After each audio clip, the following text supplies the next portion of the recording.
Sur le plateau de Savoie News Business, nous recevons aujourd'hui le maire d'Albertville, Frédéric Burnier-Famboret. Bonjour. Bonjour. Plusieurs sujets pour la rentrée d'Albertville. Il y a l'ouverture de la maison de santé, il y a aussi le tour de table des financeurs pour le projet En Rue, on en parlera dans quelques instants.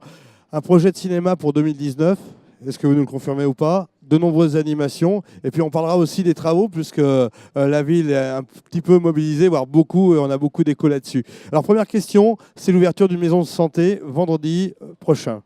Voilà, donc semaine prochaine, les premiers médecins vont s'installer. Donc un médecin généraliste, une kiné et dans la foulée, un gynéco et 2 sages-femmes qui vont s'installer dans l'ancien hôpital d'Albertville, là où il y avait le Greta avant. Et ça, c'est donc mi-septembre. Et puis début janvier, nous allons avoir la suite des professionnels de santé qui vont s'installer. C'est vraiment un pôle santé que vous voulez créer finalement? Ce sera un pôle santé avec une quinzaine de professionnels différents qui vont pouvoir travailler ensemble en regroupement. Et là, pour s'adresser à ce pôle, il y a un secrétariat, comment ça se passe très, très clairement pour le citoyen? Pour le citoyen, il pourra aller dans cet ensemble. Non, il n'y aura pas de secrétariat dans un premier temps, non, parce que c'est les médecins qui vont s'organiser entre eux. En tout cas, ce sera un espace dans lequel vous aurez les différentes plaques des différents médecins et vous pourrez aller consulter. Voilà. Et on est en discussion aujourd'hui avec une dermatologue également sur Albertville qui manque cruellement. Alors, 2 quartiers sensibles à Albertville au niveau de la rénovation et du cadre de vie. Il ne faut pas se le cacher, c'est les Contamines et Val-des-Roses. Ça fait des années qu'on en parle, on cherche des solutions et a priori, vous avez un projet que vous avez nommé En Rue. Est-ce qu'on peut en savoir un petit peu plus? Alors l'ANRU, ce n'est pas moi qui l'ai nommé, hein, c'est l'Agence nationale pour le renouvellement urbain. Et donc c'est un projet qui a été lancé en début de mandat pour permettre d'avoir des financements pour faire une rénovation urbaine de ces quartiers, donc qui sont le Val-des-Roses et la Contamine.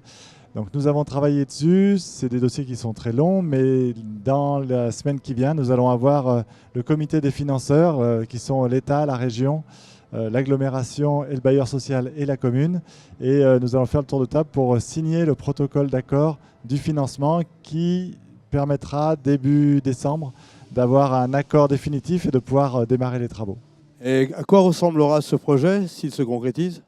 Le projet va se concrétiser, c'est sûr. Donc il va participer à requalifier les rues, remettre du déplacement doux, réhabiliter et rénover certains bâtiments, en détruire d'autres. Voilà, faire vraiment un projet de rénovation globale du quartier.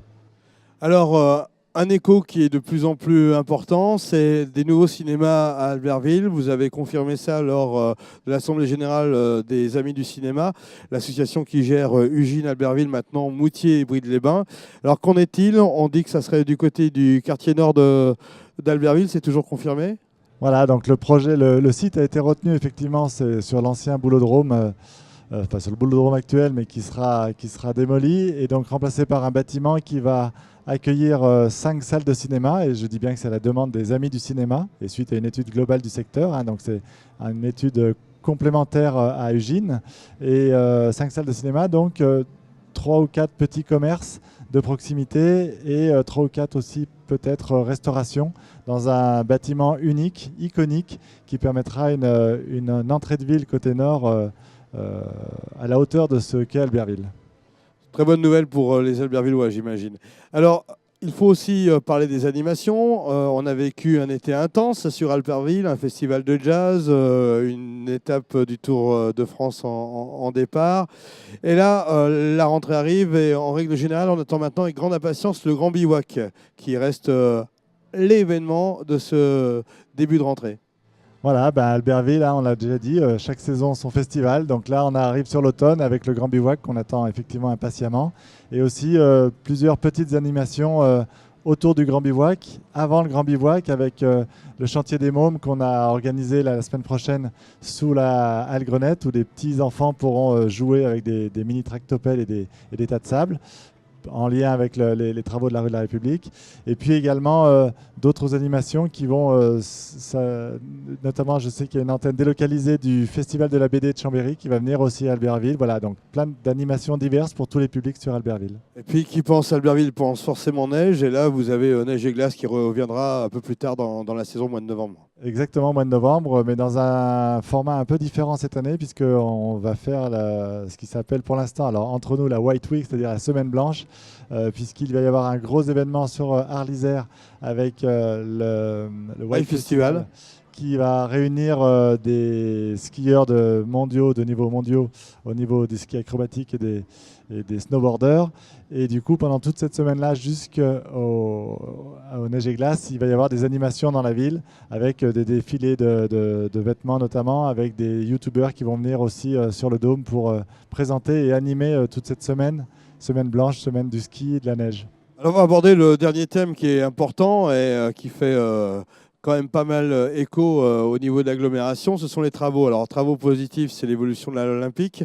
Vous avez décidé de transférer la maison des Jeux et de créer aussi des espaces conviviaux. Pour en avoir un petit mot. Donc les travaux au niveau de la Halle Olympique, c'est pour réunir la maison du tourisme, la maison des Jeux et la billetterie de la Halle Olympique en un seul lieu, avec des personnels et une amplitude horaire qui sera beaucoup plus grande que ce qu'elle peut être actuellement sur les 3 sites éclatés. Donc là, ce sera un lieu unique pour cela. On va avoir le restaurant des Premières Loges aussi, qui aura fait peau neuve et qui se sera agrandi et qui permettra d'accueillir donc plus de monde et de permettre de se restaurer en proximité sur le cœur du campus olympique, hein, je vous le rappelle. Et puis voilà, c'est pour une meilleure attractivité et une meilleure réception des Albertvillois et des touristes qui peuvent venir pour visiter cet espace. Alors, le point sensible, j'imagine que vous êtes souvent alpagué, même si on commence à en voir un petit peu le jour, ce sont les travaux. Alors, double travaux, parce que c'est à la fois la rue de la République et le cœur de la ville, du centre-ville d'Albertville, et puis le réseau de chaleur. On en a parlé régulièrement sur Savoie News. On a l'impression qu'un certain nombre d'usagers sont un petit peu exténués et sont dans le doute. On dit même que les plannings ne sont pas respectés, qu'ils changent. Alors, ça dépend de qui? Ça dépend de la mairie, de vous, ça dépend des entrepreneurs qui sont sur le terrain. Et il y a plusieurs sociétés qui doivent s'unir à travers ces chantiers. Est-ce qu'on peut y voir un petit peu plus clair ou rappeler un petit peu les règles que vous essayez d'établir? Parce que j'imagine que vous ne pouvez pas tout commander, vous n'êtes pas dans les travaux publics proprement dit, si quoique. Tout à fait. Donc il y a plusieurs partenaires dans ces travaux. Donc il y a ce qu'on appelle le maître d'ouvrage. C'est la commune qui a décidé de faire ces travaux et qui les finance en partie, qui les suit. Donc ça, effectivement, c'est le maire, le conseil municipal et les adjoints qui sont en charge de ces travaux. Donc c'est eux qui disent l'orientation politique qu'il faut avoir pour ces travaux, donc que ce soit la rue de la République ou le réseau de chaleur urbain. Après, on a un maître d'œuvre que la commune a nommé pour organiser la concordance et la cohabitation de ces travaux. Et puis après, on a les entreprises qui font les travaux sur place, qui font les trous, qui les rebouchent, qui mettent les réseaux. Donc voilà, c'est un jeu entre ces 3 acteurs pour que ça se passe au mieux. Et je peux vous assurer qu'il y a effectivement des réunions hebdomadaires, voire quotidiennes, avec ces 3 différents intervenants. Et je vous rappelle que la mairie aussi a mis en place un 4e intervenant, entre guillemets, qui est responsable communication en la personne de Valentin Jacquelin, qui lui fait le lien avec les commerçants pour anticiper les problématiques ou pour les régler, et puis pour voir comment on peut s'adapter, parce qu'on a besoin de s'adapter quotidiennement à l'avancée des travaux. Mais comme vous avez pu le remarquer, le début de la rue de la République commence à voir son nouveau visage, et donc le 17 septembre, normalement, on arrivera à la rue Pargou avec un début de la rue de la République qui sera ce que le reste sera dans les mois et les années à venir. Ce qui se passe, c'est ce qui était prévu, ou il y a eu des changements ou des précédents qui ont fait qu'on n'a pas vraiment suivi le... On est exactement dans le timing, dans le cahier des charges qui avait été prévu par les entreprises au départ. À delta près d'une semaine, alors des fois on est un peu en avance, des fois un peu en retard, mais sur le principe, à une semaine près, on est dans ce qui pouvait être prévisible. Donc aujourd'hui, pas de grosses surprises, pas de catastrophe en vue. Voilà, tout est géré aujourd'hui tel que cela avait été anticipé. Alors, on voit le côté visible de l'iceberg, si je puis dire, mais tout ça, il y a des dessous de l'affaire qui font que c'est pour une meilleure circulation des informations et des réseaux d'eau, entre autres. Et vous avez organisé là-dessus des visites qui sont assez pédagogiques et qui permettent de peut-être mieux comprendre l'importance et la nécessité de ces travaux. Oui, alors voilà, on a fait d'ailleurs, une équipe de Savoie News est venue visiter la galerie couverte où justement ce sera le support de visites guidées qui vont avoir lieu les samedis dans la rue de la République. Voilà, le but c'est de découvrir ce qui se passe en dessous, de comprendre. Et c'est vrai que pour les quelques personnes qui ont pu déjà visiter cette galerie technique, ils en ressortent tous avec une meilleure connaissance et vraiment une compréhension du projet qui va dans le sens de l'histoire de toute façon, hein, parce qu'on a pu identifier que ces travaux et ces réseaux avaient plus de 100 ans d'existence et été créés en début du siècle, 1900-1905. Et donc là, voilà, c'était le chantier du siècle, il fallait le faire. On l'a fait, on arrive au bout dans quelques mois. Donc encore un petit peu de patience pour ceux qui en souffrent, évidemment. Mais une fois de plus, la mairie est proche des commerçants, proche des habitants pour pouvoir les accompagner et entendre les difficultés qu'il y a et essayer d'y résoudre quand c'est possible. Alors une dernière question un peu plus personnelle.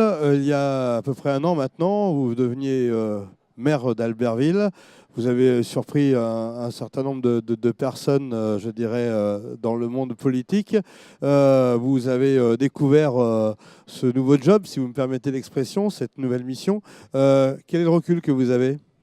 De l'enthousiasme encore plus, l'envie encore plus de continuer et puis la joie de travailler avec à la fois l'équipe municipale avec laquelle je travaille et qui était celle de Martine Berthet et à la fois avec les services de la municipalité, les services de la ville qui ont une vraie aussi envie d'avancer, de faire valoir et valoriser leur travail. Donc on a une vraie dynamique aujourd'hui sur la ville pour avancer et aller plus loin et au-delà des 20 mois qui nous séparent des futures élections municipales. Merci Frédéric Brunier-Fambourette de votre présence sur le plateau de Savoie News Business et à très bientôt. Merci à vous.